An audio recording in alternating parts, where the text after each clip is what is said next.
Salut à tous, c'est Jimmy. Et Greg, on part faire un voyage au pays de Dreamland avec la magnifique Nendoroid de Kirby. C'est parti.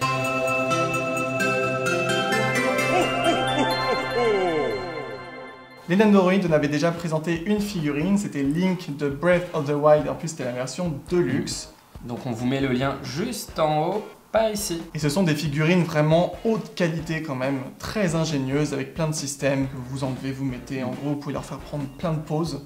Et donc celle-ci de Kirby, ça ne déroge pas à la règle, elle est tout aussi magnifique. Après, évidemment, Kirby c'est une boule rose avec des pieds et des mains. Petit bras, oui. C'est un petit peu plus limité pour des mouvements de rotation de bras, enfin voilà. Vous allez voir qu'il y a quand même pas mal de choses à faire avec.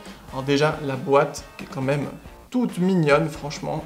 Et donc voilà, vous avez quelques petites décorations, vous avez quelques exemples derrière de ce qu'on peut faire. Et puis vous avez ici le petit sticker un petit peu officiel, parce que oui, attention les Nendoroid, si vous en trouvez des pas très chers, ce sont forcément des contrefaçons, parce que c'est un coût un peu plus élevé que la moyenne des figurines, mais honnêtement, vu la qualité, ça les vaut largement. Regardez déjà, on a un fond absolument adorable. Vraiment dans l'esprit de Kirby. Ça vous permet comme ça peut-être d'exposer la figurine pour avoir un petit décor sympa quoi. Et puis on a un petit descriptif, alors forcément c'est en japonais, hein, mais on a quand même un petit descriptif avec les décors et certains éléments. Alors vous allez voir, le Kirby est très simple comparé à Link, oui. l'univers de Zelda. Oui, parce que Link tout s'emboîtait, c'était assez compliqué, Encore il y une avait fois, plein de petites pièces. Vous avez la vidéo, hein, n'hésitez pas à aller voir. C'est très bien fait, on a vraiment tout qui est bien mis. Donc vous avez la structure principale du personnage de Kirby, rien que la texture déjà. Oui, c'est doux. C'est doux, c'est bizarre, c'est pas floqué, c'est pas quoi que ce soit, mais non, la matière utilisée ou la peinture utilisée qui elle fait est cet juste effet-là. ultra agréable, et vous avez vraiment même un effet de relief là au niveau de sa bouche. Oui, c'est creux, il y a un petit creux. c'est marrant. Et regardez, la particularité, c'est ça. Oh, tu l'as coupé le bras. C'est qu'en fait, c'est aimanté. Donc le bras, vous le mettez où vous voulez en fait. Vous pouvez me faire des trucs assez rigolos. Rien que déjà juste avec le Kirby, vous avez plein de trucs à faire. Et du coup, juste un petit exemple, si vous avez envie de lui mettre le petit chapeau, un petit peu référence à Link, mais bon, c'est dans le jeu aussi où il a ça, hop, vous lui mettez comme vous voulez. C'est juste adorable quoi, c'est trop mignon. Le système est vraiment très bien fait. Et ensuite, ce qui est assez ingénieux, c'est qu'on a une autre main de Kirby qui a une espèce de petite encoche, et ça lui permet, voilà, Jimmy le montre, de mettre la petite épée directement sur la main. Ou d'autres accessoires, ou d'autres armes. Donc en fait, hop, ça vient se clipser dessus, c'est assez facile à faire, franchement, c'est très intuitif. Hop, voilà. Et on lui met, et voilà. Et c'est tout simple, franchement. Link, Kirby Link. C'est juste trop mignon. Alors oui, vous êtes peut-être en train de vous dire, ok, c'est bien gentil, mais je vais pas le tenir à la main tout le temps, comment on fait, il va pas forcément tenir debout. On a ce petit socle avec plein de petits trous dessus, sur lequel on peut rajouter cette pièce-là. Et de l'autre côté, on vient mettre le Kirby dessus. Parce que oui, le Kirby, je vous ai pas montré, il y a le petit trou derrière, et hop, on vient le mettre dessus. Et voilà, le petit Kirby sur son socle. Alors on peut faire en sorte qu'il soit au sol, on peut faire en sorte qu'il soit dans les airs, puisque c'est fait exprès pour que ça puisse tenir.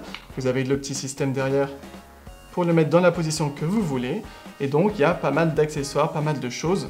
Parce que là, Kirby, ok, il a son épée, il a son petit chapeau, mais il fait pas tellement peur là, il est pas tellement impressionnant. Donc on va y remédier.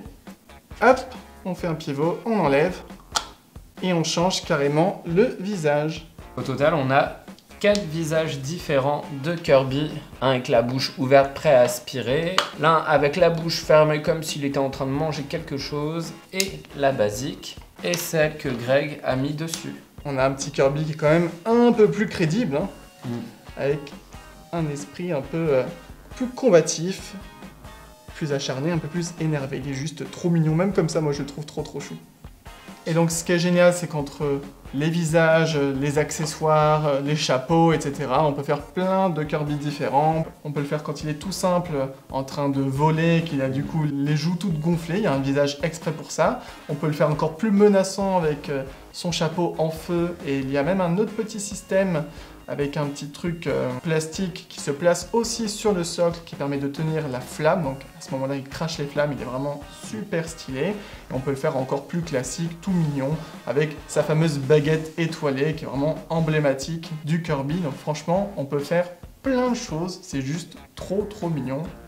J'adore. Et ce qui est pas mal aussi, c'est qu'il existe un deuxième Kirby bleu avec d'autres accessoires différents et qui peuvent en fait être utilisés pour celui-ci. En général, les autres Nendoroids, ceux qui ressemblent plus à des personnages humains, les pièces peuvent s'interchanger entre Nendoroids. Puis ça permet de faire varier juste avec une figurine.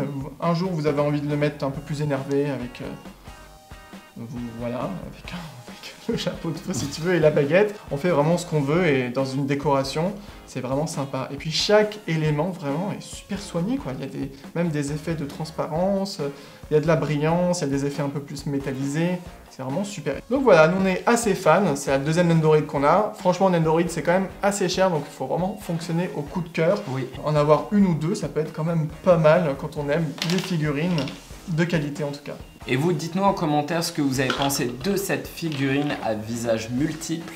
Et puis si la vidéo vous a plu, oui j'ai une baguette magique, j'ai le droit, eh bien n'hésitez pas à liker et si ce n'est pas déjà fait, à vous abonner. D'ici là, portez-vous bien et on vous dit à bientôt pour une prochaine vidéo. Bye bye! Ciao!